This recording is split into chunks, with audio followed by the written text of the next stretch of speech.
consciência limpa para botar a cabeça no travesseiro e dormir. Infelizmente tem corrupção no Brasil.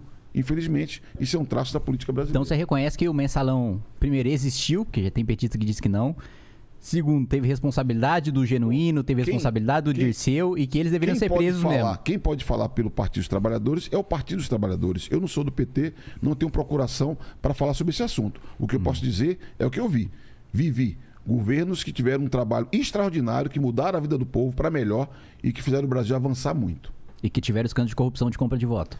Aí você pode atacar, você pode acusar e você será responsabilizado judicialmente se você falar coisa que é mentira. Não, porque a democracia é assim. Você tem liberdade de expressão e tem que se responsabilizar por aquilo que você fala. Não, eu me responsabilizo 1000% pelo fato de que Genuíno foi considerado culpado, foi pra cadeia. Dirceu foi considerado culpado, foi pra cadeia. Foi atestado pelo Supremo Tribunal Federal de que teve compra de voto, de que era sistematicamente uma coisa assim. A corrupção sempre existiu, como você colocou. Agora, todos os meses, parlamentar recebendo pra ser base do governo, essa foi a primeira vez que a gente viu no mensalão. Se você for voltar pra trás, você vai perceber que teve um governo que deu autonomia à Polícia Federal. Um governo que permitiu que a PF investigasse todo e qualquer crime, que não jogava nada para debaixo do tapete. Você vai observar que foi criada a Controladoria Geral da União com status de ministério para apurar toda e qualquer denúncia de corrupção. Foi o Lula, cara. Quem criou a Polícia Federal Independente, quem deu salário que você acha que é um alto salário para a Polícia Federal, que eu acho que é um salário correto, para que eles possam fazer o trabalho correto que eles fazem, foi o Lula. Isso aí é só olhar para a história, mano. Então, nenhum governo combateu mais a corrupção do que o governo do presidente Lula. Isso é um dado da história, é só olhar e ver. Não tem dado da história, coisa nenhuma. Pelo amor de Deus, Orlando. Escândalos aloprados dos Correios, da Petrobras, tudo filmado, gravado, com áudio. Como é que você diz que combate a corrupção um governo que ele próprio é protagonista de compra de voto? Você vai dizer que o Lula não sabia que o Zé Dirceu estava comprando voto de deputado, que o Lula não sabia que o Genuíno estava comprando voto de deputado, que o Lula não sabia que tinha indicação do PT levando 1% da Petrobras. Por isso que eu defendo, sabe o quê? Que nós façamos uma reforma política no Brasil. Que a gente institua um sistema eleitoral em que os partidos valham mais do que os parlamentares. Que você faça um voto numa lista partidária, para que tenha mais coerência entre o programa e a ação do parlamentar. É isso que nós temos que mexer. Então, peraí, você está dizendo que assim como nós avançamos com o financiamento público, nós temos que mudar o sistema político. O sistema político tem uma dinâmica que a corrupção virou um componente no sistema político do Brasil. Você dizer que isso é coisa do PT, é errado. Você sabe que é errado. É coisa do Lula, é mais errado ainda. Então, você não reconhecer que eles agiram fortalecendo a Polícia Federal. A CGU é o mínimo, não, cara. Calma, então você está admitindo, que você pode ter é reconhecer. Você está admitindo que a corrupção é um componente dos governos petistas, porque é um componente de todos os outros governos. É sistema político do Brasil. Então você falou que esse é um dado da vida, infelizmente. Então, o governo deles foi corrupto porque era inevitável. E aí eu discordo também que o financiamento público foi avanço. Você acha que alguém vai acreditar? Você acredita mesmo que nunca houve corrupção no Brasil? Houve no governo do PT. Não, ninguém o PT disse saiu, isso. Ninguém acabou disse a corrupção. Ninguém disse isso. Porque ninguém o que disse é inacreditável. Isso, então, mano, ninguém disse isso. Diz que pela primeira vez, institucionalmente, um partido utilizou não corrupção como fim em si próprio para botar dinheiro no próprio bolso, mas para todos os meses colocar dinheiro no bolso dos deputados e fazer com que aqueles deputados votassem em matérias de interesse do partido. Se eu soubesse disso, eu denunciaria. Foi o que ocorreu. Se eu tivesse informação, eu denunciaria. É a minha obrigação. Perfeito. Foi o que o Roberto Jefferson fez. Claro, Roberto. Pense um cara que você tem que confiar de modo inequívoco. Não, cara que é a fonte do bom senso. Aí você vai atirar no mensageiro. A fonte da honestidade. Ele não delatou porque ele não delatou porque ele é honesto. Ele delatou justamente porque ele ia ser pego. Ele é o exemplo maior de um homem honesto Orlando, do Brasil. O delator é sempre culpado, por isso que ele é delator. O delator nunca é uma pessoa ilibada, Orlando. O delator é sempre parte do crime. Satisfeito de você se abraçar com o Bolsonaro. Se abraçar com o Roberto Jefferson também. Quem tá se abraçando com o Roberto Jefferson, Orlando? Mais uma vez você tá atacando espantalho. Roberto Jefferson é delator e o delator sempre faz parte do esquema, porque é isso que é ser delator, é você fazer parte do esquema e você denunciar. Ele não é uma pessoa ilibada como nenhum delator é. De boa, eu penso assim, o sistema político brasileiro gera corrupção. Essa é a minha convicção. A ele... dinâmica política que existe gera corrupção. Eu, por exemplo, acho que o financiamento público é uma tentativa objetiva, é uma tentativa de diminuir esse tipo de dinâmica, de mudar a dinâmica. Eu acho que nós temos que experimentar. Vivemos uma experiência curta, temos que viver um pouco mais de experiência. Eleitoral? É o financiamento público de campanha. Qual que é o tamanho do financiamento é um outro debate. Agora, a questão é, deve ou não deve ter um fundo eleitoral? Eu acho que deve.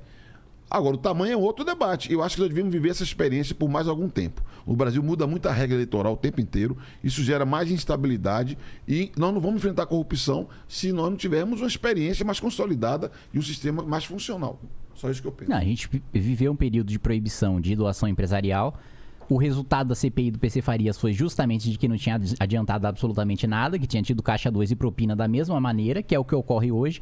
Financiamento público não acaba com caixa 2, não acaba com propina, não acaba com corrupção. E mais do que isso, institucionaliza poder em meia dúzia de cacique partidário, joga 80% do financiamento, foi para 1% dos candidatos, que era o fundo que era para democratizar as candidaturas, por mais pobre se candidatar. No final das contas, quem tem acesso ao fundo eleitoral é quem já tem mandato. É quem eu, por exemplo, se eu bater na porta do meu partido e pedir o fundo, claro que o partido vai dar, porque sabe que eu tenho um mandato, é mais fácil me eleger. O Orlando, a mesma coisa, ele tem um mandato, é mais fácil ele se eleger de quem não tem mandato. E é isso que, inclusive, os próprios partidos, mesmo as esquerdas que dizem que isso é para democratizar as candidaturas, também concentram seus recursos nos figurões, porque isso é o lógico a se fazer quando você pensa no crescimento do partido. Bom, eu vou investir em quem? No cara que acabou de bater na minha porta ou no sujeito que já tem um mandato consolidado, que já tem militância, que já tem eleitorado? É isso que acontece e acaba sendo um instrumento de perpetuação dos mesmos dentro do Congresso Nacional, dos governos estaduais, das prefeituras, etc., que é quem tem mais recursos.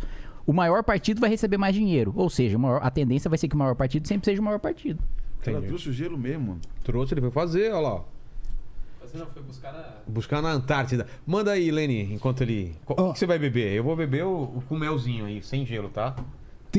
Tem duas perguntas aqui que é direcionada ao Kim, que são relativamente parecidas. É a mesma pergunta, só que tem uma que tem um detalhe a mais.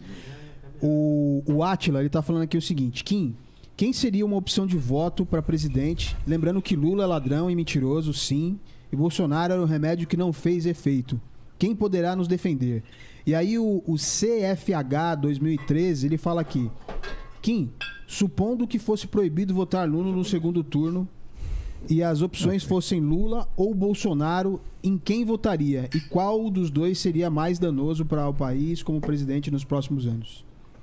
Vamos lá. Primeiro, não acho que ninguém possa nos defender. Acho que é isso aí, o cenário tá dado, é o Lula ou o Bolsonaro e não há nada que nos faça sair disso e eu vou votar nulo. Aí o segundo pergunta, bom, se você estiver no país que é proibido votar nulo, bom, aí eu não sei, vou me rebelar contra o regime que tá me proibindo de votar nulo, porque é o regime que tá errado.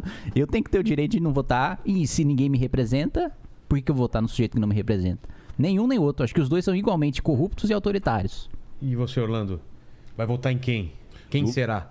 Luiz Inácio Lula da Silva. Tenho a menor dúvida que é a melhor alternativa para o Brasil. Experiente, capaz. Mas você não tem capacidade de diálogo. Você não vê nenhuma outra alternativa?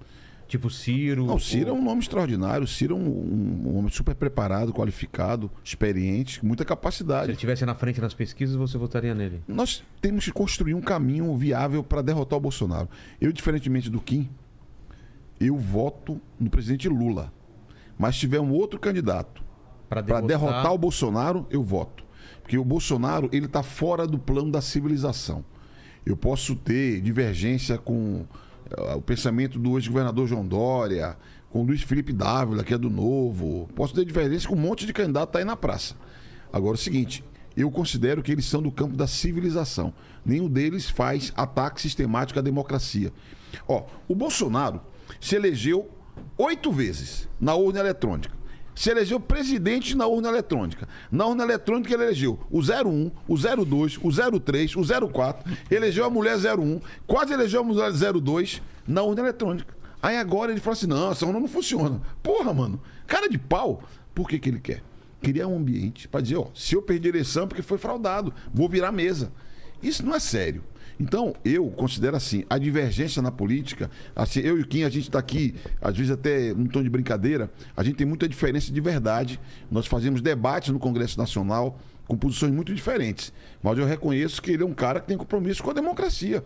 Eu reconheço que todos os candidatos a presidente exceto o Bolsonaro, estão no campo da democracia. Bolsonaro, para mim, não. Por isso que eu faria tudo e votaria em quem quer que fosse para derrotar Bolsonaro, que ele é o mal maior, ele é uma ameaça à vida democrática do Brasil. Você concorda que o Bolsonaro é uma ameaça à vida democrática, que é o único que é... Não, eu concordo que ele é uma ameaça à nossa democracia, não tenho a menor dúvida de que hoje, com o aparelhamento de... Bom, saiu a